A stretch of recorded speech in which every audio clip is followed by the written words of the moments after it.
Good morning. Here's a look out on our tower. Actually, this is our Luther Family Fort sky cam. Our tower cam also showing some icing too. You can see the lights really being morphed here by the ice that's built up on the camera because we've had a little bit of freezing drizzle. We've had some snow in the Fargo-Moorhead area, and that's led to some slick spots in and around the metro, even on the interstate, some reports of some slick areas. So I want you to be careful as you're getting ready to head out this morning, and be aware that you'll want to be extra careful stepping out the door. Even your sidewalks and steps might be on the icy side. A quick look at our road conditions. As of right now, the icy patches being reported from the North Dakota DOT is in northeastern North Dakota. Here's Grand Forks right here to give you an idea. So parts of I-29 to the border there, and then west from there. And then in other areas, seasonal conditions being reported in green, though we know we're dealing with some icy spots even in the FM area. So this is likely going to be updated here this morning. But until then, something to keep in mind is that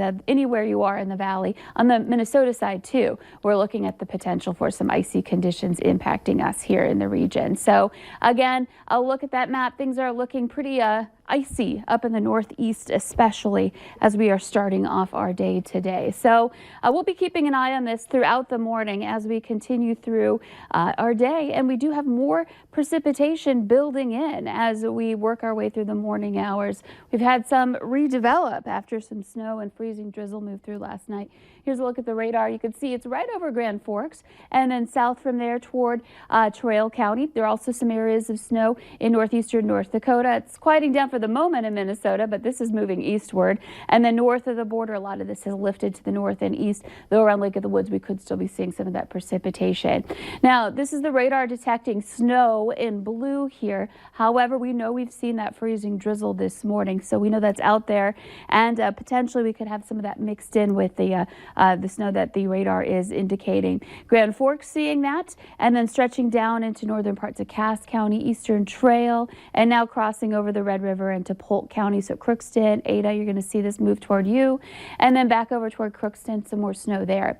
So this has been a good indicator of where we're having trouble, which is everywhere. The visibility reported lower in just about every location here on the map, indicating we either have some type of fog or mist or freezing drizzle or snow here in the valley. And that's the case everywhere. We're looking at lower visibility. Some of us a little bit more foggy or lower visibility. We're at 1 mile in Langdon. We're at 2.5 in Carrington. Grand Forks is at 2.5 miles visibility as well. Wind is strong out of the west or northwest. We've got some gusts getting into the 30s in places like Cooperstown and Oaks.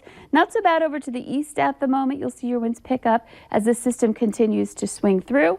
Colder air already taking over in the west. It's 1 in Devil's Lake, currently 19 in Fargo, mid-20s to the east. So a look at your hour-by-hour planner. Gradually, we'll watch that chance for some snow and that freezing rain ending this morning, but it'll take a little while longer. And in the wake of this, we're looking at icy conditions.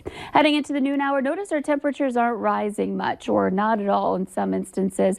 So we're looking at, by the afternoon, temperatures into the single digits below zero out west, some low teens in the east, and then in between just some single digits above zero. So it's going to end up being a colder day in the afternoon than it is right now.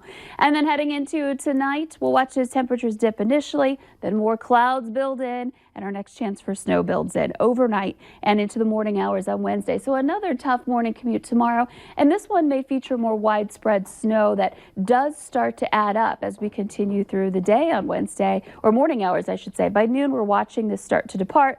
And then here comes that next shot of colder air coming into the valley. So here's a look at our snowfall potential.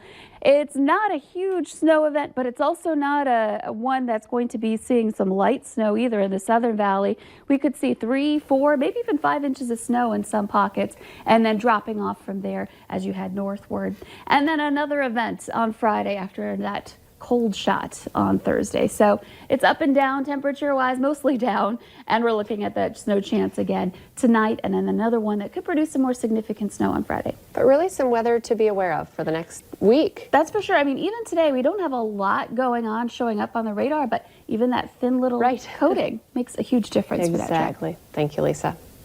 While some may gripe about the cold, it does bring many opportunities for new adventures. We're going to talk about the Frostival and all it has in store next.